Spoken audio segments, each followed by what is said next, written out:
بسم اللہ الرحمن الرحیم۔ سورہ یونس آیت نمبر 93۔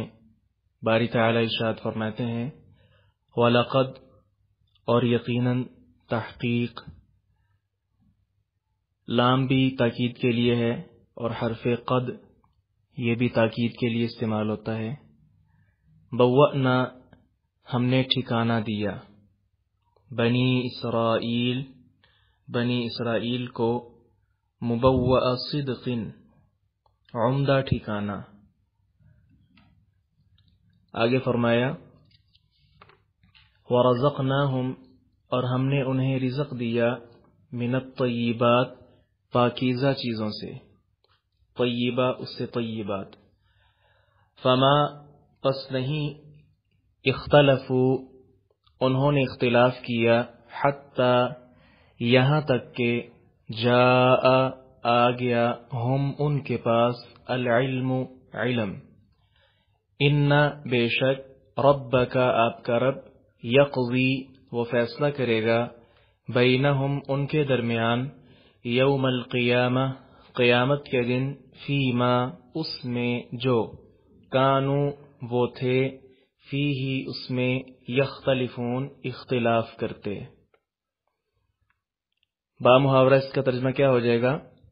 اور یقیناً، بلا شبہ، ہم نے بنی اسرائیل کو ٹھکانہ دیا، باعزت ٹھکانہ، اور انہیں پاکیزہ چیزوں سے رزق عطا کیا، پھر انہوں نے آپس میں اختلاف نہیں کیا یہاں تک کہ ان کے پاس علم آ گیا۔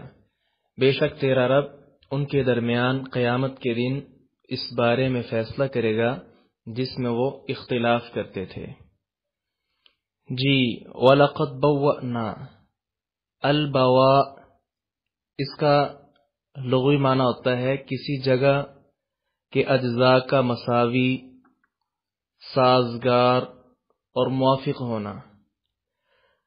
نبواتن، اس کا مطلب ہوتا ہے کسی بھی چیز کی ناسازگاری، ناہمواری، تو یہ اس کے مقابلے میں بولا جاتا ہے البواء، یعنی ایسا حصہ، ٹھہرنے کا ایسا مقام جو ٹھہرنے کے اعتبار سے، رہنے کے اعتبار سے موافق ہو۔ تو مکان بواء، اس مقام کو کہتے ہیں، اس جگہ کو کہتے ہیں جس جگہ پر اترنے والے کے لیے وہ جگہ سازگار اور موافق ہو۔ کئی مقامات پر وَأَوْحَيْنَا إِلَى مُوسَى وَأَخِيهِ أَن تَبَوَّأْ لِقَوْمِكُمَا بِمِصْرَ بُيُوتًا، جیسا کہ ہم نے کل بھی پڑھا۔ اور اسی طرح يَتَبَوَّأُ مِنْهَا حَيْثُ يَشَاءُ، رسول اللہ صلی اللہ علیہ وسلم کی حدیث بھی ہے، انه كان علیہ السلام يتبوأ لبوله كما يتبوأ لمنزله، تو یہ کئی جگہ استعمال ہوا ہے۔ تو البواء کا لغوی ترجمہ کیا ہے؟ لغوی معنی یہ سمجھیں کہ کسی ایسی جگہ پر قرار پکڑنا، کسی ایسی جگہ پر ٹھہرنا جو جگہ ٹھہرنے کے اعتبار سے سازگار ہو، موافق ہو، نقصان دہ نہ ہو کسی بھی طرح۔ جی، آگے جو ہے مبوأ صدق، مبوأ یہ ٹھکانہ، اس کا مطلب بھی ہے، آگے صدق، سچا، لفظ اس کا مطلب بن جائے گا، اور یہاں کیا ہوگا؟ عمدہ، باعزت ٹھکانہ، مبوأ صدق، باعزت ٹھکانہ۔ یہ اہل عرب جب کسی چیز کی تعریف کرتے ہیں تو اس کے ساتھ صدق لگا دیتے ہیں۔ جیسے کوئی آدمی سچا ہو، اچھا ہو، تو اسے کیا کہتے ہیں؟ رجل صدق، سچ مچ کا آدمی۔ تو اسی طرح آپ نے سورہ یونس آیت نمبر 2 میں بھی پڑھا تھا، ان لہم قدم صدق، سچائی کے قدم۔ دوسرے مقام پر بھی سورہ بنی اسرائیل آیت نمبر 80 میں اللہ تعالیٰ فرماتے ہیں وَقُلْ رَبِّ أَدْخِلْنِي مُدْخَلَ صِدْقٍ، تو مدخل صدق، مدخل کے ساتھ صدق کا لفظ اٹیچ کیا گیا۔ اس سے مراد کیا؟ یعنی ہم نے بنی اسرائیل کو نہایت باعزت ٹھکانہ، حکومت اور وافر صاف ستھری چیزیں کھانے کے لیے عطا کی۔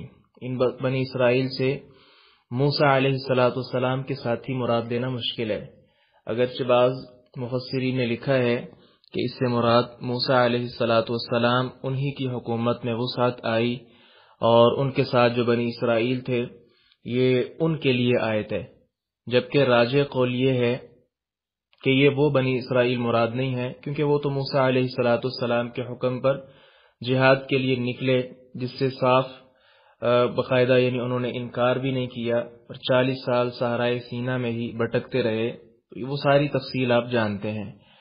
تو یہ اس سے مراد کون ہے بنی اسرائیلی، لیکن آپ جانتے ہیں کہ بنی اسرائیل میں ایک پیغمبر نہیں آئے، مختلف اوقات میں کئی انبیاء بھی آتے رہے۔ مفسرین کا جو راجح موقف ہے اس سے یہ پتہ چلتا ہے کہ یہ جو موسیٰ علیہ السلام والے بنی اسرائیل ہیں، ان کے بعد آنے والے سیدنا یوشع بن نون، یا واو شین عین، یوشع بن نون علیہ السلام، یہ بھی پیغمبر ہیں۔ ان کی قیادت میں نئی نسل جو ہے وہ آئی بنی اسرائیل کی، فلسطین اور شام اللہ تعالیٰ کے جو وعدہ تھا اس کے مطابق فتح کیے گئے۔ وعدہ بھی آپ نے وہ سورۃ المائدہ میں دیکھیں، آیت نمبر 21، باری تعالیٰ فرماتے ہیں یا قوم ادخلوا الارض المقدسۃ التي كتب اللہ لکم، جی اے میری قوم اس مقدس زمین میں داخل ہو جاؤ جو اللہ نے تمہارے لیے لکھ دی ہے۔ پھر مصر پر بنی اسرائیل کی حکومت بھی قائم ہوگی، جیسا کہ اللہ تعالیٰ نے فرمایا كذلك وورثناها بنی اسرائیل، سورۃ الشعراء آیت نمبر 59 میں، کہ بنی اسرائیل کی حکومت اللہ تعالیٰ نے ان کو عطا کر دی، مصر میں بھی یہ بادشاہ پھر بن گئے۔ بنی اسرائیل پر حکومت اور غلامی کے کئی دور پھر آنے لگے، کبھی داؤد اور کبھی سلیمان علیہ السلام جیسے عظیم الشان پیغمبر یہ حکمران بنے، اور کبھی بخت نصر اور دوسرے کفار جو ہے یہ اوپر آئے۔ تو یہ ان کا چلتا رہا، اونچ نیچ ہوتی رہی اس کے اندر۔ وجہ کیا تھی، سبب کیا تھی، یہ جو آپ نے آیت میں پڑھا ہے فَمَا اخْتَلَفُوا حَتَّى جَاءَهُمُ الْعِلْمُ، اختلاف، یہ انہوں نے اختلاف کی وجہ ہے کہ جس وجہ سے ان کے اندر بہت زیادہ بگاڑ پیدا ہو گیا۔ شام کا علاقہ اور دیگر علاقوں پر جب انہوں نے قبضہ کر لیا تو یہ آپ جانتے ہیں دونوں علاقے بہت زیادہ سرسبز و شاداب ہیں، اور ان علاقوں میں پھل، غلہ اور اس طرح کی چیزیں بڑی زبردست چیزیں ہیں، اور ان کے ساتھ ساتھ ان کو اللہ تعالیٰ نے جو دیا، کہا ہے نا اللہ تعالیٰ نے وَرَزَقْنَاهُم مِّنَ الطَّيِّبَاتِ، تو یہ پھل پھول یہ ساری چیزیں مادی نعمتوں کے علاوہ اللہ تعالیٰ نے ان کو موسیٰ علیہ السلام کے توسط سے وہ تورات بھی عطا کی، اور بہت سی ایسی نعمتیں اللہ تعالیٰ نے ان کو دی ہیں کہ بہت بڑی اللہ تبارک و تعالیٰ کی نعمتیں ہیں۔ لیکن ہوا یوں کہ ان کے فلسفیانہ عقائد مباحث ایسی ہوئیں، آپس میں اختلاف بڑھنے لگا، وہ فرقے بازیاں کچھ صرف چودراہٹ پر مبنی تھیں، کچھ صرف اور صرف تعصب کی بنا پر، اور کچھ سیاسی، کچھ سماجی، کئی اعتبار سے ان کے فرقے آگے بننا شروع۔ پتہ چلتا ہے احادیث سے پتہ چلتا ہے کہ ان کے جو فرقے ہیں وہ تقریباً 72 فرقے تھے۔ اب ان میں سے صحیح کون تھا، غلط کون تھا، یہ تو اللہ تعالیٰ نے قرآن میں کہا ہے نا، آگے جو آپ نے آیت پڑھی ہے ان ربک یقضی بینہم یوم القیامہ فیما کانوا فیہ یختلفون، ان کا جو اختلاف ہے وہ اللہ تبارک و تعالیٰ پر ہے، یہ ہم فیصلہ نہیں کر سکتے کہ ان میں سے کون سچا تھا کون جھوٹا تھا، کیونکہ 72 فرقے تھے، ظاہری سی بات ہے ایک ہی سچا ہو سکتا ہے، وہ کون سا سچا تھا باقی کون سے جھوٹے تھے، یہ کل قیامت کے دن اللہ تبارک و تعالیٰ ہی ان کے ہاں فیصلہ فرمائیں گے۔ یہاں ایک اور سبق یاد کریں، یہ تو ہے بنی اسرائیل کا قصہ، لیکن آج بھی یہ صورتحال موجود ہے، تفرقہ بازی بہت زیادہ عام ہے، اور مسلمان بہت زیادہ فرقہ بازی جو اس کی لعنت ہے اس کا شکار ہو چکے ہیں۔ یہود و نصارہ بھی اسی کے اندر بھٹک گئے، ہٹ درمی ضد کا شکار ہیں، وجہ صرف اور صرف اپنے جو قائدین ہیں، اپنے جو امام ہیں، اپنے جو علماء ہیں، اپنے جو مشائخ صوفیہ طبقہ سمجھا جاتا ہے، صرف ان کی محبت، مال کی محبت، یہ چیزیں آڑے آتی ہیں، یا کوئی سیاسی مسئلہ ہے یا کوئی دین کے اندر ہی اختلافات ہیں۔ اور یاد رکھیے کہ آج تک پوری دنیا میں کئی اعتبار سے اس طرح کی کانفرنسز کا بھی انعقاد ہو چکا ہے، اور بڑے فلاسفر اور بڑے جو ہیں دانا قسم کے لوگ انہوں نے سوچ و بچار بھی شروع کی ہے، لیکن اس کا حل قرآن سے حدیث سے آج تک جو ہم نے سیکھا پڑھا ہے وہ یہی ہے کہ آج بھی اتحاد ممکن ہے۔ مسلمان آج بھی ایک پلیٹ فارم پہ اکٹھے ہو سکتے ہیں، اور اس کی ممکنہ صورت صرف یہی ہو سکتی ہے، قرآن آج بھی موجود ہے اور اس کے اندر من و عن کا، زبر زیر کا، کسی نقطے کا بھی فرق نہیں ہے۔ الحمدللہ جیسا قرآن اللہ کے نبی صلی اللہ علیہ وسلم پر اترا، صحابہ کرام نے پڑھا، آج تک ہمارے ہاں وہی قرآن ہے۔ اور یہاں یہ یاد بھی رکھیے، حدیث رسول صلی اللہ علیہ وسلم، جس طرح آپ صلی اللہ علیہ وسلم کی زبان نبوت سے وہ الفاظ نکلے ہیں، آج تک ایک ایک لفظ کے ساتھ الحمدللہ اسی معنی اور مفہوم کے ساتھ آج وہ بھی محفوظ ہیں۔ تو آج بھی اگر یہ دونوں پر، قرآن اور سنت پر آج اگر عمل شروع ہو جائے، سارے صرف اپنی کرسی کا خدشہ ہوتا ہے، اپنا جو منصب ہے اس سے دستبرداری کا خدشہ ہے، وہ خدشات سارے نکال کر آج بھی قرآن و سنت پر عمل کیا جائے تو ساری امت انشاءاللہ الرحمن متحد ہو سکتی ہے۔ اور یاد رکھیے حال صرف یہ ہے، اس کے علاوہ جتنے حال آج تک بڑے منطقیوں نے، فلسفیوں نے اور بڑے بڑے جو ہے اکابر نے پیش کیے ہیں وہ اپنی جگہ، لیکن قرآن اور حدیث انہی پر عمل کرنا یہ سب سے بڑی کامیابی واللہ عالم ہم سمجھتے ہیں یہی ہے، یہی وہ رستہ ہے کہ جس کے اوپر آدمی چلے گا تو وہ ساری امت متفق ہو سکتی ہے۔ آپ صلی اللہ علیہ وسلم کا ارشاد گرامی بھی آپ نے پڑھا ہے، آپ فرماتے ہیں اسی قرآن کے ذریعے اللہ تعالیٰ لوگوں کو بلند کرے گا، وَيَضَعُ بِهِ آخَرِينَ، اور اس قرآن کو پیچھے کرنے کی وجہ سے اللہ تبارک و تعالیٰ قوموں میں بگاڑ پیدا کر سکتا ہے۔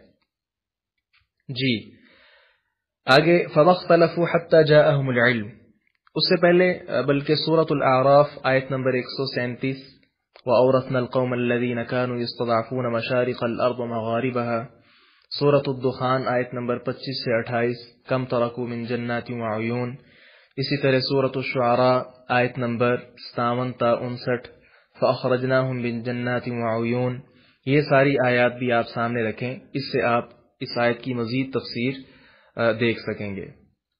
جی آگے فرمایا فَمَخْتَلَفُوا حَتَّى جَاءَهُمُ الْعِلْمُ، اس کی تفسیر سورۃ البینہ آیت نمبر 4 دیکھیں، وَمَا تَفَرَّقَ الَّذِينَ أُوتُوا الْكِتَابَ إِلَّا مِن بَعْدِ مَا جَاءَتْهُمُ الْبَيِّنَةُ، اور وہ لوگ جنہیں کتاب دی گئی جدا جدا نہیں ہوئے مگر اس کے بعد کہ ان کے پاس کھلی دلیل آ گئی۔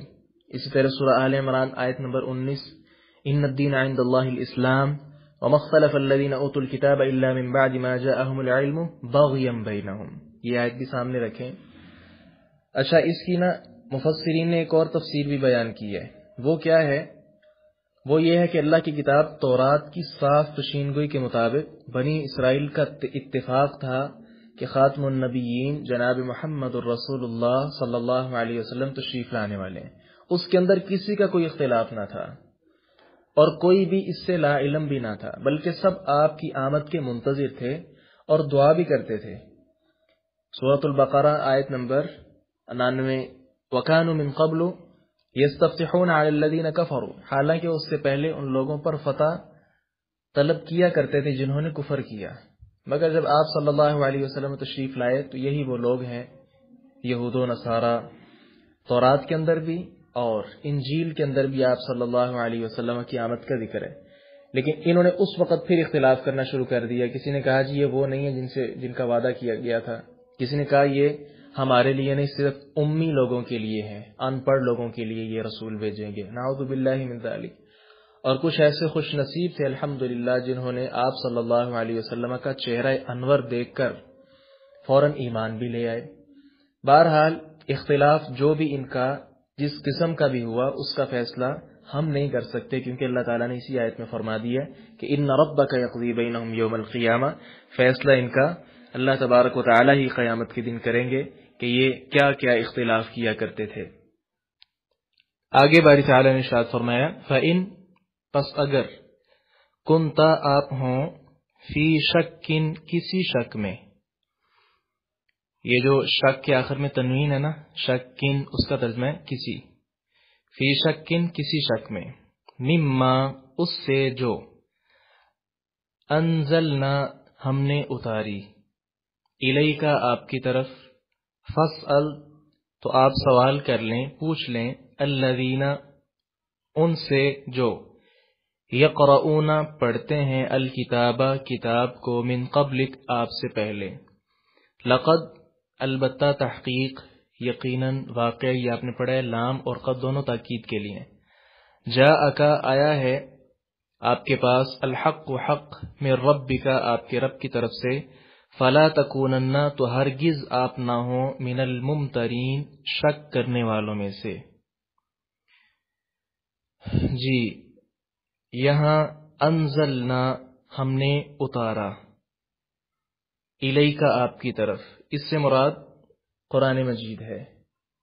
جی پہلے باب محاورہ ترجمہ دیکھیں، پس اگر تو اس کے بارے میں کسی شک میں ہے جو ہم نے آپ کی طرف نازل کیا تو ان لوگوں سے پوچھ لیں جو آپ سے پہلے کتاب پڑھتے ہیں، بلا شبہ یقیناً آپ کے پاس آپ کے رب کی طرف سے حق آیا ہے، چنانچہ آپ ہرگز شک کرنے والوں میں سے نہ ہو جائیں۔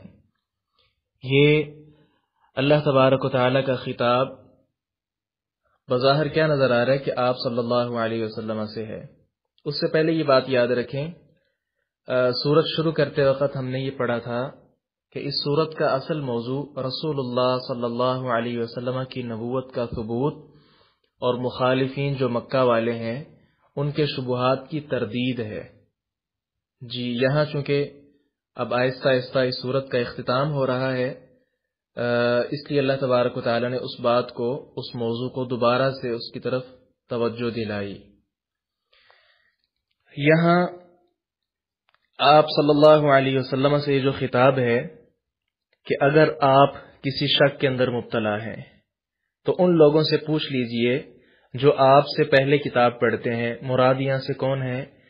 آپ سے پہلے جو کتاب نازل ہوئی ہے، انجیل ہے، اس سے پہلے تورات ہے، تو ان کے پڑھنے والے یہود و نصارہ موجود ہیں، ان سے دیکھ لیجئے۔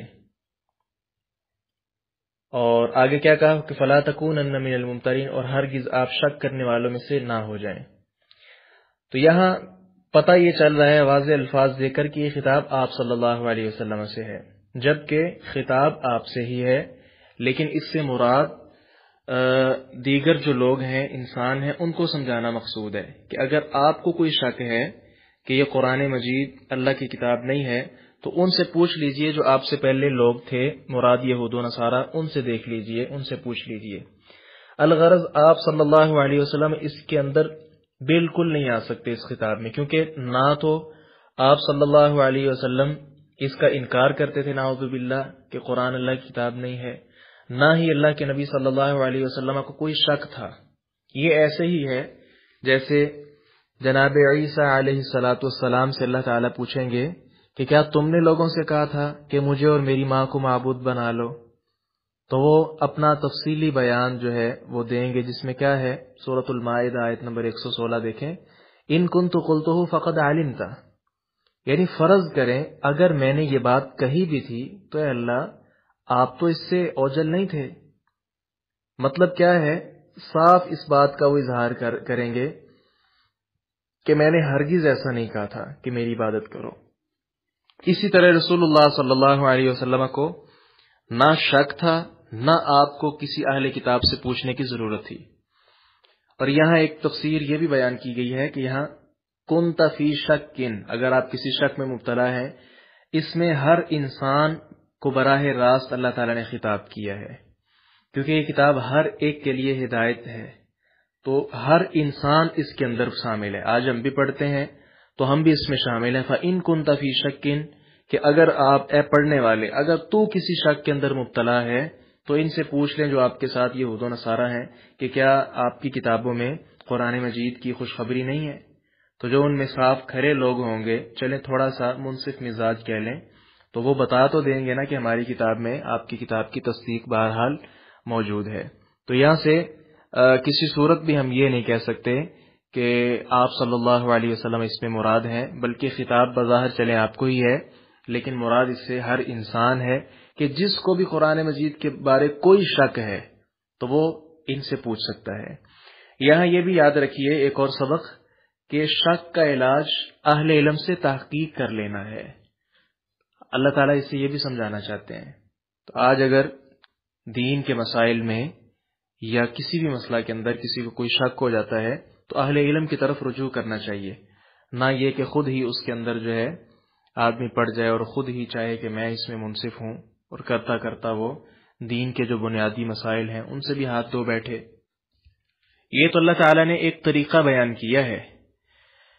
اصل میں قرآن کے بارے میں کسی آدمی کو کسی قسم کا کوئی شک نہیں ہونا چاہیے۔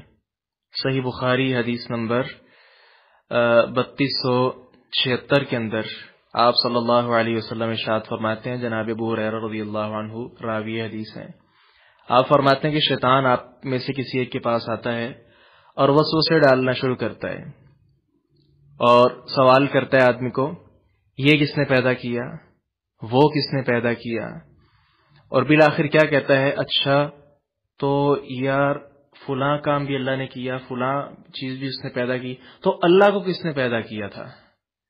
یعنی یہ سوال انسان کے ذہن کے اندر شیطان ڈال دیتا ہے وسوسے کی شکل میں۔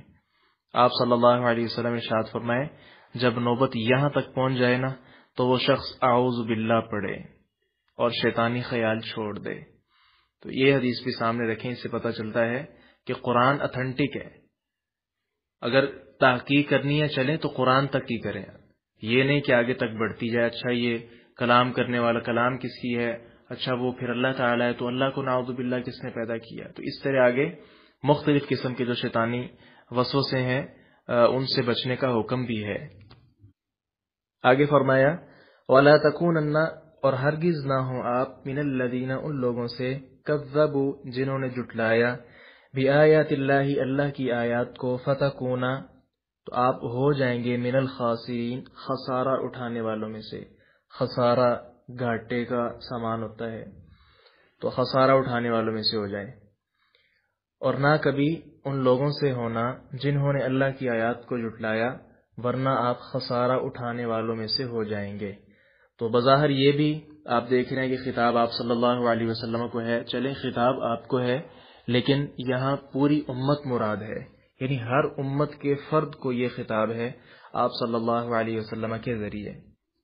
آگے فرمایا انا، بے شک، الذین، وہ لوگ، حقت، ثابت ہو گئی، علیہم، ان پر، کلمت ربک، آپ کے رب کی بات، لا یؤمنون، کہ وہ ایمان نہیں لائیں گے۔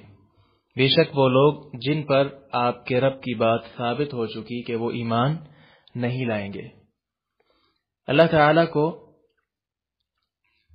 انسان کا شروع سے لے کر آخر تک سارا کچھ معلوم ہے۔ انسان کو جو اللہ تعالی نے ارادہ اور اختیار دیا یہ ایک حد تک ہے، جس کے مطابق وہ نیکی یا برائی میں سے جس پر چاہتا ہے عمل کرتا ہے، لیکن اس کے ساتھ اللہ تعالیٰ کو وہ سب کچھ معلوم ہے کہ شروع سے اب تک کیا ہوا اور اس طرح آئندہ انسان یہ کیا کرنے والا ہے، سارا علم اللہ تبارک و تعالیٰ کے ہاں موجود ہے۔ تو ان سے مراد وہ لوگ ہیں جو کفر میں، اللہ تعالیٰ کی نافرمانی میں اس قدر غرق ہو جاتے ہیں کہ ان کے حق قبول کرنے کی ان کے اندر جو استعداد ہے نا وہی ختم ہو جاتی ہے۔ اس کا نتیجہ کیا نکلتا ہے خلاصتاً کہ وہ کسی صورت ایمان نہیں لاتے، کفر پر ہی مریں گے۔ ضد، تعصب، ہٹ درمی کی وجہ سے اللہ تبارک و تعالیٰ کہتے ہیں کہ ان کے اندر جو توفیق دی تھی انہیں ایمان لانے کی، وہ توفیق ہی ان کے اندر اب موجود نہیں ہے۔ سورہ بنی اسرائیل آیت نمبر 16، سورہ یاسین آیت نمبر 7، سورہ زمر آیت نمبر 19، افمن حق علیہ کلمۃ العذاب، یہ والی آیات آپ سامنے رکھیں، اس سے مزید اس آیت کی تفسیر آپ سمجھ پائیں گے۔ اس سے مراد یہ نہیں ہے کہ اللہ تعالیٰ کہنا چاہتے ہیں کہ یہ آدمی مسلمان ہوگا، یہ نہیں ہوگا، اس کا یہ مطلب نہیں ہے۔ یعنی اللہ تبارک و تعالیٰ کا علم، یہ آپ نے پہلے ہی پڑھا تھا کہ اللہ کا جو علم ہے وہ ناقص نہیں ہے، کامل ہے۔ ہمارا علم ناقص ہو سکتا ہے اور ہے ناقص، اللہ تعالیٰ کا علم کامل ہے، اس کو پتہ ہے کہ اس انسان نے مسلمان ہونا ہی نہیں ہے۔ یہ نہیں کہ اللہ تعالیٰ نے اس کے بارے یہ لکھا ہے کہ یہ مسلمان نہیں ہوگا، بلکہ یہ لکھا ہے کہ وہ مسلمان نہیں ہوگا، یہ مسلمان ہوگا۔ اللہ نے یہ نہیں کہا کہ، یعنی کسی کو یہ نہیں کہا کہ تم مسلمان ہو یا تم مسلمان نہ بنو۔ اللہ تبارک و تعالیٰ نے یہ نہیں، بلکہ دو راستے دیے ہیں۔ اب اس نے جو کام کرنا ہے اس کا علم اللہ کے پاس ہے، یعنی اللہ تعالیٰ کو معلوم ہے کہ اس نے مسلمان ہونا ہے کہ نہیں۔ تو یہ اللہ تعالیٰ آپ صلی اللہ علیہ وسلم کو کہنا چاہ رہے ہیں کہ یہ جو لوگ ہیں بہت زیادہ ہٹ درم، تعصب اور بہت زیادہ ضد اور عناد والے، یہ لوگ ایمان نہیں لائیں گے. اللہ تبارک و تعالیٰ کو یہ سارا معلوم ہے. آگے فرمایا وَلَوْ، اور اگرچہ جاءتہم، آ جائے ان کے پاس، کل آیت، ہر نشانی، ہر آیت، حتیٰ یہاں تک کہ یروا، وہ سب دیکھ لیں، العذاب العلیم، دردناک عذاب. تو یہاں اللہ تبارک و تعالی یہ کہنا چاہتے ہیں خواہ ان کے پاس ہر نشانی آ جائے یہاں تک کہ وہ دردناک عذاب کو دیکھ لیں. مراد یہاں سے یہ ہے کہ ہر نشانی، ہر معجزہ ان کے پاس آ جائے لیکن پھر بھی یہ لوگ ہرگز ایمان نہیں لائیں گے یہاں تک کہ عذاب علیم کو دیکھ لیں. جیسا کہ آپ نے فرعون کے بارے پڑھا کہ جب اس نے وہ غرق ہو رہا تھا اس وقت اسے عذاب دیکھا، اس نے اس وقت کہہ رہا ہے کہ آمنت برب موسیٰ و ہارون. سورہ مومن آیت نمبر 85 بھی دیکھیں آپ. اور یہاں اللہ تبارک و تعالیٰ نے یہ بھی بتلایا ہے کہ اگر اس وقت بھی اللہ تعالیٰ ان کو چھوڑ دینا، یعنی موت آ رہی ہے اور عذاب علیم کو دیکھ کر پھر یہ لوگ ایمان لانے والے جو ہیں، اگر اس وقت بھی اللہ تعالیٰ ان کو چھوڑ دینا تو دوبارہ یہ کفر کی روش پر پھر چل پڑیں گے. سورہ انعام آیت نمبر 27-28 آپ دیکھیں، یہ مفہوم آپ کے سامنے واضح ہوگا. سورۃ الانعام آیت نمبر 27 دیکھیں، 28 بھی. وَلَوْ تَرَىٰ إِذْ وُقِفُوا عَلَى النَّارِ فَقَالُوا يَا لَيْتَنَا نُرَدُّ وَلَا نُكَذِّبَ بِآيَاتِنَا وَنَكُونَ مِنَ الْمُؤْمِنِينَ بَلْ بَدَا لَهُم مَّا كَانُوا يُخْفُونَ مِن قَبْلُ وَلَوْ رُدُّوا لَعَادُوا لِمَا نُهُوا عَنْهُ وَإِنَّهُمْ لَكَاذِبُونَ. اللہ تعالیٰ فرماتے ہیں وہ کیا کہیں گے، اے کاش تو دیکھے جب وہ آگ پر کھڑے کیے جائیں گے تو کہیں گے اے کاش ہم واپس بھیجے جائیں اور اپنے رب کی آیات کو نہ جھٹلائیں اور ہم ایمان والوں میں سے ہو جائیں.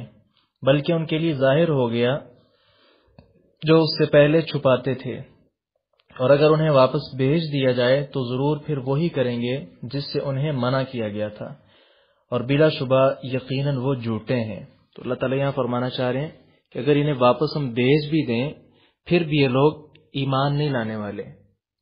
آگے فرمایا فلولا کانت، پھر کیوں نہ ہوئی، قریۃ، کوئی بستی، آمنت، جو ایمان لائی ہو، فنفعها، پھر فائدہ دیا اسے، نفع دیا اسے، ایمانها، اس کے ایمان نے، الا، مگر، قوم یونس، یونس علیہ السلام کی قوم.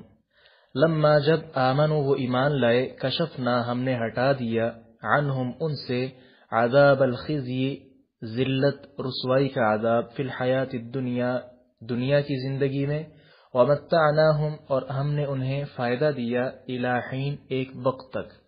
چنانچہ کوئی ایسی بستی کیوں نہ ہوئی جو ایمان لائی ہو پھر اس کے ایمان نے انہیں فائدہ دیا ہو، یونس کی قوم کے علاوہ علیہ السلام. جب وہ ایمان لے آئے تو ہم نے ان سے ذلت کا عذاب دنیا کی زندگی میں ہٹا دیا اور انہیں ایک وقت تک سامان عطا کیا. تو یہاں آمنت کا ترجمہ ایمان لائی واضح ہے، نفعها، نفع، فائدہ، نفع بخش اردو میں استعمال ہوتا ہے، منافع. اسی طرح آگے کشفنا، اس کا مطلب ہوتا ہے دور کرنا. اصلاً اس کا لفظی ترجمہ ہوتا ہے کوئی چیز ہٹانا. کوئی پردہ ہے تو اسے کہتے ہیں نا اب فلاں آدمی کا انکشاف ہو گیا ہے، یعنی اس کے جو سارے عیوب تھے اب بالکل وہ واضح ہو چکے ہیں، نقاب کشائی ہو چکی ہے. انکشاف، مکاشفہ، کشف اردو کے اندر یہ استعمال ہوتے ہیں. اللہ تبارک و تعالیٰ کے بارے میں بھی وہ قرآن میں ہے نا، یوم یکشف عن ساق، جب اللہ تعالیٰ کی پنڈلی کا جو پردہ ہے، کپڑا، وہ اٹھا دیا جائے گا پنڈلی سے، انکشاف، منکشف ہو جائے گی پنڈلی، پھر جنت میں لوگ جو ہے سجدہ کریں گے اللہ تبارک و تعالیٰ کو. تو انکشاف کا مطلب کیا ہوتا ہے کہ پردہ جو ہے وہ ہٹا دینا. متعناہم، یہ متاع استعمال ہوتا ہے، متاع ساز و سامان، فائدہ. تو متعناہم، ہم نے انہیں فائدہ دیا. اس آیت کریمہ سے مشرکین مکہ کو اللہ تبارک و تعالی عذاب سے پہلے ایمان لانے کی ترغیب دے رہے ہیں. تو دیگر جو قومیں تھیں ان پر عذاب کا کوڑا برستا رہتا تھا. جناب یونس علیہ السلام جو اللہ تبارک و تعالیٰ کے بہت زیادہ برگزیدہ اور بڑے پیارے پیغمبر تھے علیہ السلام، بہت زیادہ حق گو تھے، انہوں نے جب اپنی قوم سے کہا اللہ پر ایمان لاؤ، انہیں ڈرایا بھی، خوشخبریاں بھی دیں، وہ لوگ ایمان نہ لائے۔ یونس علیہ السلام ان سے ناراض ہو کر، اپنی قوم سے ناراض ہو کر ان کے لیے بد دعا بھی کی، ناراض ہو کر اس قوم سے نکل پڑے۔ سورہ انبیاء آیت نمبر 86، سورہ صافات آیت نمبر 140، وہ بھی آپ سامنے رکھیں، اس سے یہ بات مزید واضح ہو جائے گی۔ چنانچہ قوم کو یہ پتا تھا کہ یونس علیہ السلام جھوٹ نہیں بولنے والے، آپ جو نکل گئے ہیں نا یہاں سے، تو اس کا یہ مطلب ہے کہ اب واقعی یہاں عذاب آئے گا۔ وہ قوم سمجھ چکی، انہوں نے بڑی عاجزی انکساری کے ساتھ اللہ تبارک و تعالی سے جو ہے توبہ کی، کفر کو چھوڑ دیا، یونس علیہ السلام پر ایمان لے آئے۔ لیکن یہ یاد رکھیں کہ یہ سارا کچھ بر وقت تھا۔ یونس علیہ السلام پر ایمان لے آئے، اللہ تعالی نے عذاب کا کوڑا جو برسنا تھا اس سے ان کو بچا لیا۔ بعض مفسرین نے لکھا ہے کہ عذاب کے بادل پہنچ چکے تھے، اندھیرا چھا گیا تھا، پھر اس قوم نے توبہ کی تھی، جبکہ یہ بات قرآن و حدیث کے خلاف ہے، کیونکہ جب اللہ تبارک و تعالیٰ کا عذاب آ جاتا ہے نا، پھر وہ ٹلتا نہیں ہے، اور جب عذاب آ جاتا ہے اس وقت توبہ قبول نہیں ہوتی، جیسا کہ فرعون کا حال آپ نے پیچھے پڑھا ہے۔ تو وہ تفسیر نگار والوں کی یہ بات ٹھیک نہیں ہے۔ صحیح کیا ہے جو آپ قرآن میں بھی پڑھ رہے ہیں کہ وہ اللہ تبارک و تعالیٰ کے عذاب آنے سے پہلے وہ اللہ تعالیٰ پر اور جناب یونس علیہ السلام پر ایمان لے آئے تھے۔ تو یہاں سے اللہ تعالیٰ کفار قریش اور اہل کتاب جو ہیں ان کو تنبیہ کرنا چاہ رہے ہیں کہ تمہیں یونس علیہ السلام کی قوم سے سبق حاصل کر لینا چاہیے اور عذاب سے پہلے ایمان لے آنا چاہیے، نہ یہ کہ آل فرعون اور دوسری برباد قومیں جو ہیں ان کے نقش قدم پر تم چلو۔ تو یہ اللہ تعالیٰ تنبیہ کر رہے ہیں۔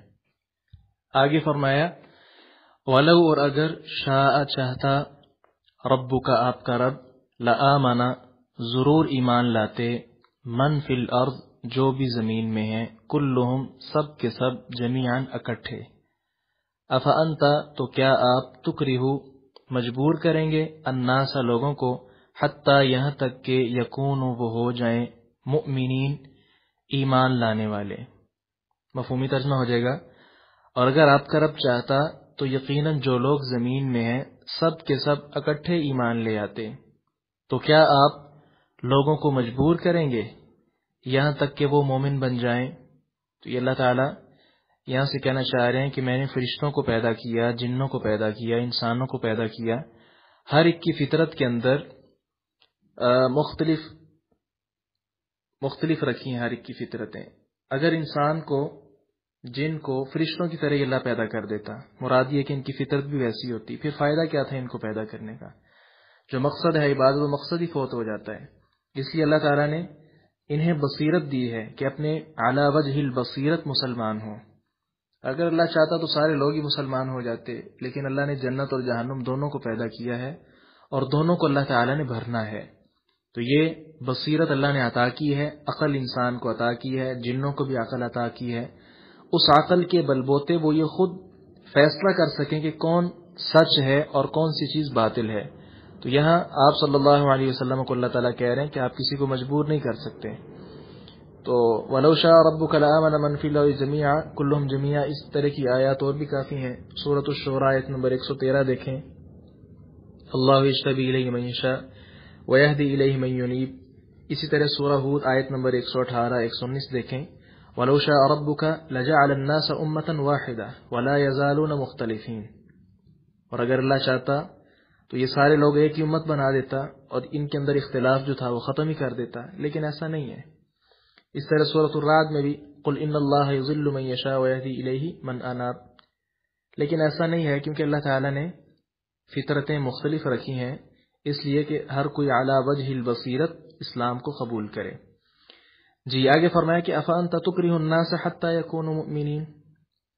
تو یہاں سے اللہ تبارک و تعالیٰ یہ کہنا چاہ رہے ہیں کہ آپ کسی کو مجبور نہیں کر سکتے۔ سورہ فاطر آیت نمبر 8، فَإِنَّ اللَّهَ يُضِلُّ مَن يَشَاءُ وَيَهْدِي مَن يَشَاءُ فَلَا تَذْهَبْ نَفْسُكَ عَلَيْهِ حَسَرَاتٍ۔ سورۃ القصص آیت نمبر 56 دیکھیں، انک لا تہدی من احببت ولکن اللہ یہدی من یشاء، بے شک آپ ہدایت نہیں دے سکتے جسے آپ اپنا محبوب سمجھیں، اللہ ہدایت دیتا ہے جسے چاہتا ہے۔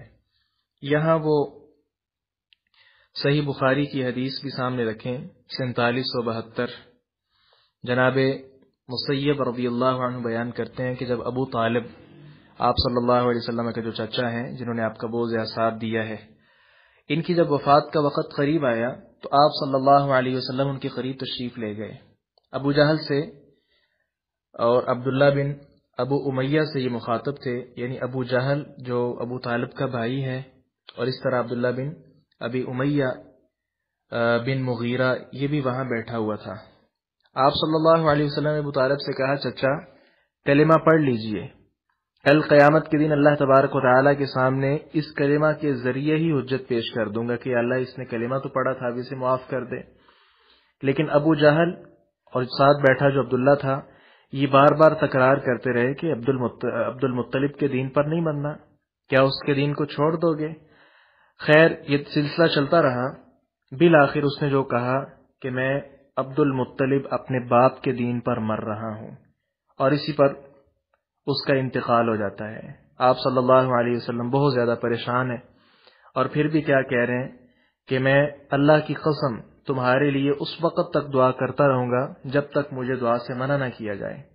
چنانچہ اللہ تعالیٰ نے پھر آیت اتار دی، ما كان لنبی والذین آمنوا ان یستغفروا للمشرکین، نبی اور کسی مومن کے لیے یہ جائز نہیں ہے کہ وہ مشرک لوگوں کے لیے استغفار کرے۔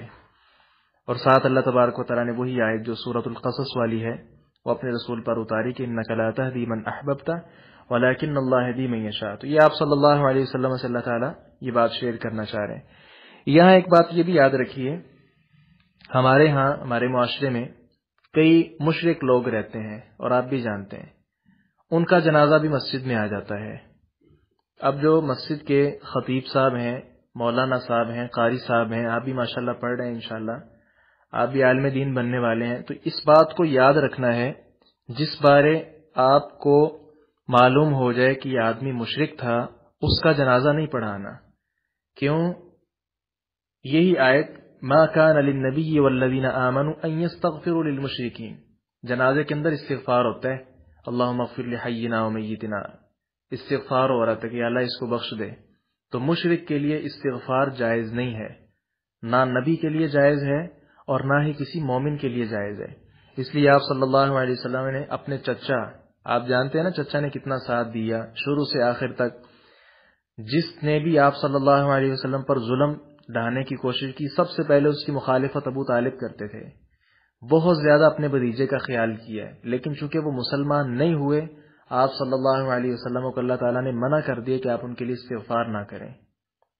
اس لیے یہ سبق یاد رکھنا چاہیے، ہمارے معاشرے کے اندر کئی جو مشرک لوگ جنہیں ہم سمجھتے ہیں اگر یہ مر جائیں تو ان کے لیے استغفار کرنا یہ درست نہیں۔ مشرک کے لیے دعا صرف اس کی زندگی میں جائز ہے، اور وہ دعا یہی جائز ہے کہ اس کے لیے آدمی ہدایت کی دعا کرے کہ اللہ تعالیٰ اس کو ہدایت دے دے۔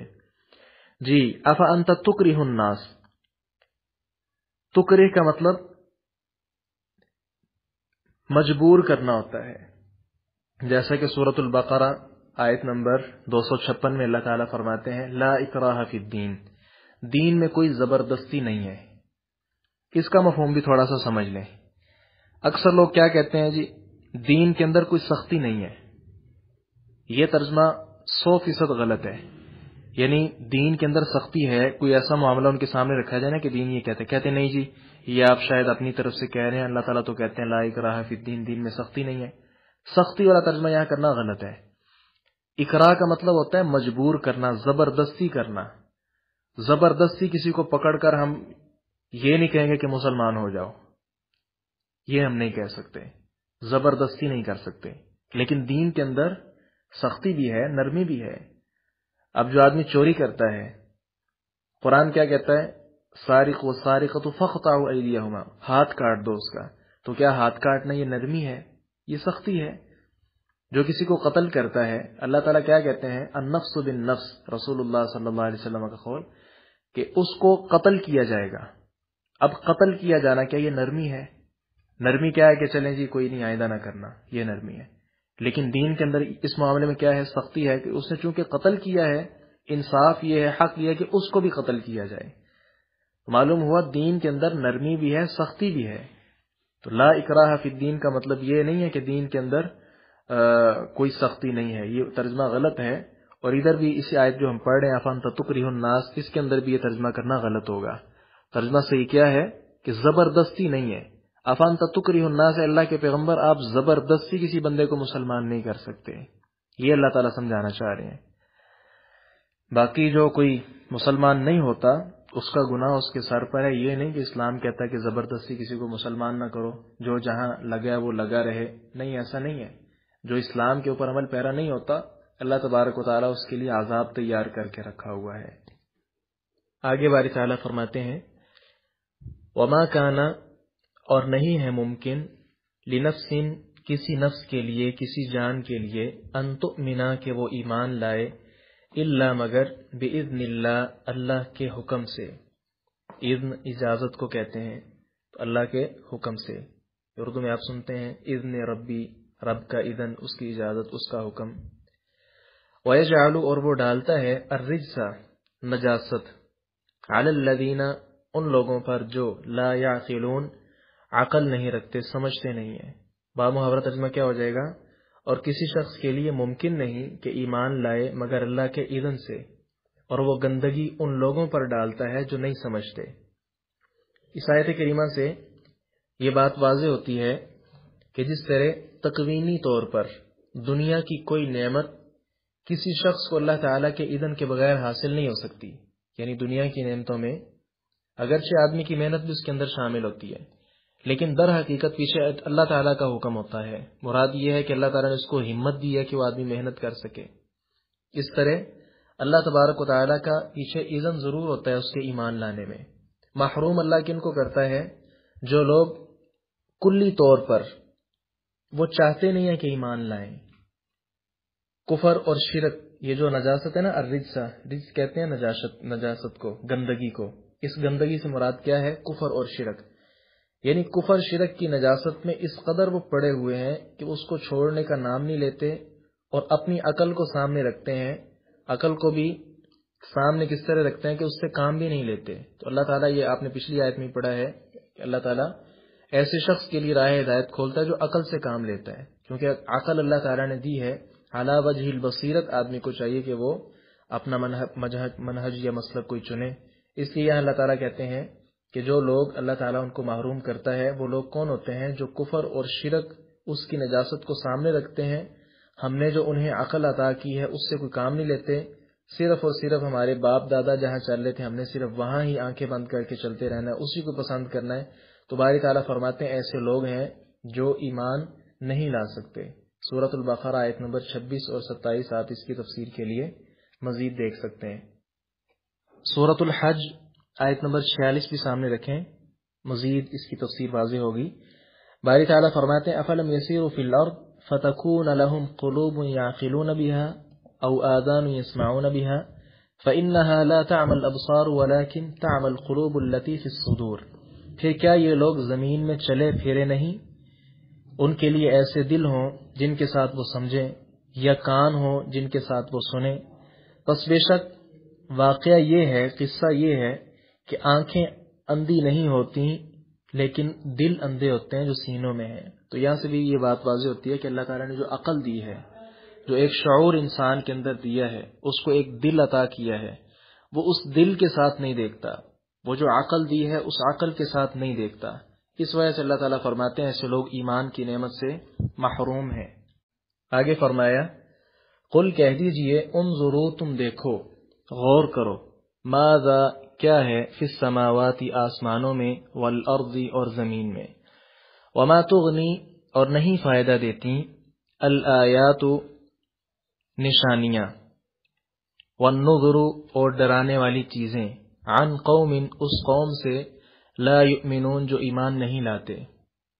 کہہ دیجئے تم دیکھو آسمانوں اور زمین میں کیا کچھ موجود ہے، اور نشانیاں، ڈرانے والی چیزیں ان لوگوں کے کام نہیں آتی جو ایمان نہیں لانے والے. تو یہاں اللہ تعالیٰ کیا سمجھانا چاہتے ہیں کہ ایمان لانے کے لیے زمین و آسمان میں اللہ تعالیٰ کی قدرت، اس کی توحید کی بے شمار نشانیاں موجود ہیں۔ سورہ یوسف آیت نمبر 105 دیکھیں، وَكَأَيٍّ مِّنْ آيَةٍ فِي السَّمَاوَاتِ وَالْأَرْضِ يَمُرُّونَ عَلَيْهَا وَهُمْ عَنْهَا مُعْرِضُونَ، اور آسمانوں اور زمین میں کتنی ہی نشانیاں ہیں جن پر سے گزرتے ہیں اور ان سے بے دھیان ہو جاتے ہیں، کوئی غور ہی نہیں کرتے، اعراض کرتے ہیں۔ اور دوسرے مقام سورۃ الذاریات آیت نمبر 20 دیکھیں، وَفِي الْأَرْضِ آيَاتٌ لِّلْمُوقِنِينَ، اور زمین میں یقین کرنے والوں کے لیے کئی نشانیاں ہیں۔ تو کئی نشانیاں اللہ تعالیٰ کی ہیں یہاں، الآیات نشانیاں، والنذر اور ڈرانے والی چیزیں۔ تو اس سے مراد اللہ تعالیٰ کے معجزے اور دیگر آیات، نشانیاں، پیغمبر، یہ ساری چیزیں مراد ہو سکتی ہیں۔ تو یہ جو کہا ہے نا وَمَا تُغْنِ الْآيَاتُ وَالنُّذُرُ عَنْ قَوْمٍ لَا يُؤْمِنُونَ، مفسرین نے اس کے دو معنی بیان کیے ہیں۔ ایک تو یہ کہ یہ لوگ جن کی قسمت میں ہی نہیں کہ وہ ایمان لائیں، انہیں نہ نشانیوں سے کچھ فائدہ ہوتا ہے، نہ ڈرانے والی چیزوں سے، نہ پیغمبروں کی بات سے، یعنی کسی اعتبار سے بھی ان کو فائدہ نہیں ہوتا۔ اور دوسرا معنی کیا ہے کہ جو لوگ یہ طے کر لیتے ہیں چاہے کچھ بھی ہو جائے، ہم ہرگز اپنے باپ دادا کا جو رستہ ہے وہ چھوڑنے کے لیے تیار نہیں ہیں، تو انہیں نشانیاں، ڈرانے والی چیزیں، پیغمبر، یہ ساری چیزیں کوئی فائدہ نہیں دیتی۔ آگے فرمایا فَهَلْ يَنْتَظِرُونَ، فَهَلْ تو نہیں، یہاں یاد رکھیں حل کا اصل ترجمہ ہوتا ہے کیا، لیکن اگر اسی عبارت میں حل کے بعد، وقفے کے بعد الا آ رہا ہو تو اس حل کا ترجمہ نہیں کیا جاتا ہے۔ فَهَلْ تو نہیں، يَنْتَظِرُونَ وہ انتظار کر رہے، الا مگر، مثل ایام الذین ان لوگوں کے برے دنوں کی طرح کا جو خلو سب گزر چکے، من قبلہم ان سے پہلے، قل آپ کہہ دیجئے، فانتظروا تم انتظار کرو، انی بے شک میں، انہ کا ترجمہ بے شک، اور آگے جو یا ہوتی ہے اسے یا متکلم کہتے ہیں، اس کا ترجمہ کیا، میں، معکم تمہارے ساتھ، من المنتظرین انتظار کرنے والوں میں سے ہوں۔ با محاورہ ترجمہ ہو جائے گا، تو یہ لوگ کس چیز کا انتظار کر رہے ہیں سوائے ان لوگوں کے جو ان سے پہلے گزر چکے، کہہ دیجئے پس انتظار کرو، یقیناً میں بھی تمہارے ساتھ انتظار کرنے والوں میں سے ہوں۔ آگے فرمایا ثم پھر، ننجی ہم نجات دیتے ہیں، رسولنا اپنے رسولوں کو، والذین اور ان لوگوں کو، آمنوا جو ایمان لائے، کذالک اسی طرح، حقا حق ہے، علینا ہم پر، ننجی ہم نجات دیں، المؤمنین ایمان والوں کو۔ ان آیات میں اللہ تعالیٰ نے فرمایا کہ مشرکین کیا چاہتے ہیں کہ ان پر گزشتہ قوموں کی طرح اللہ کا عذاب آ جائے، تو آپ ان سے کہہ دیجئے پھر تم لوگ انتظار کرو، میں بھی تمہارے ساتھ اس عذاب کا انتظار کر رہا ہوں جس کے لیے اللہ تعالیٰ صرف ظالم اور مشرک لوگوں کو ہی ہلاک کرتا ہے۔ اگلی آیت میں ارشاد فرمایا کہ ثم ننجی رسولنا والذین آمنوا کذالک، جب عذاب کا کوڑا برستا ہے تو اللہ تعالیٰ اپنے جو رسول ہوتے ہیں، اہل ایمان، حق پرست جو لوگ ہوتے ہیں، اللہ تعالیٰ انہیں نجات دیتا ہے، ان پر عذاب نہیں آتا، جیسا کہ سورہ حامیم سجدہ آیت نمبر 15-16 دیکھیں، فَأَمَّا عَادٌ فَاسْتَكْبَرُوا فِي الْأَرْضِ بِغَيْرِ الْحَقِّ وَقَالُوا مَنْ أَشَدُّ مِنَّا قُوَّةً أَوَلَمْ يَرَوْا أَنَّ اللَّهَ الَّذِي خَلَقَ لَهُمْ هُوَ أَشَدُّ مِنْهُ قُوَّةً وَكَانُوا بِآيَاتِنَا يَجْحَدُونَ فَأَرْسَلْنَا عَلَيْهِمْ رِيحًا صَرْصَرًا فِي أَيَّامٍ نَحِسَاتٍ لِنُذِيقَهُمْ عَذَابَ الْخِزْيِ فِي الْحَيَاةِ الدُّنْيَا وَلَعَذَابُ الْآخِرَةِ أَخْزَىٰ وَهُمْ لَا يُنصَرُونَ۔ تو یہ سورہ حامیم السجدہ آیت نمبر 15-16 یہ بھی سامنے رکھیں۔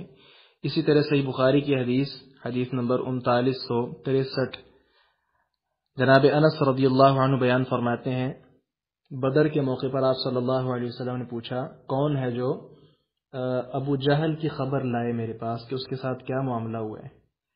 جناب عبداللہ بن مسعود گئے اور اس کا حال دیکھا، کیا دیکھا کہ عفراء کے دو بیٹے، وہی معاذ معوذ آپ نے پڑھا ہے، معروف واقعہ ہے، ان دونوں نے فرمایا کہ اتنا مارا تھا اس کو کہ اب وہ ٹھنڈا ہو چکا تھا۔ ان دونوں نے اس کی داڑھی پکڑی ہوئی تھی اور پوچھ رہے تھے کہ تو ابو جہل ہے؟ اس نے پہلے جواب بھی دیا تھا کہ کیا اس سے بڑھ کر بھی کوئی ہے جسے تم نے قتل کر ڈالا ہو؟ تو یہ انجام جو ہے پھر ان کا یہ ہوا جیسا آپ دیکھ رہے ہیں کہ وہ کہتے تھے کہ ہم دیکھیں یہ کس طرح عذاب آتا ہے. تو اللہ تعالیٰ نے آپ صلی اللہ علیہ وسلم کے ذریعے کہا کہ انہیں کہو کہ اب انتظار کرو. آپ صلی اللہ علیہ وسلم اور دیگر اہل ایمان بھی انتظار کر رہے ہیں. تو یہ اللہ تعالیٰ کا وعدہ سچا ہوا. ابو جہل اور اس طرح کے جو بڑے بڑے سرغنہ تھے کیسے وہ قتل کیے گئے. یہ اللہ تعالیٰ کا عذاب ہی ہے اور کیا ہے. تو یہاں اگلی آیت میں آخری جو آیت ہم نے پڑھی ہے آیت نمبر 103، اس میں اللہ تعالیٰ کہنا چاہ رہے ہیں کہ ہم اس عذاب سے اپنے رسولوں اور اہل ایمان کو بچا لیں گے.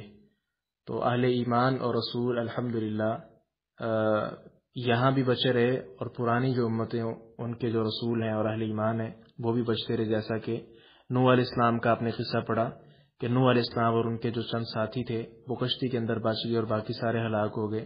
تو یہ اللہ تعالیٰ کا طریقہ ہے.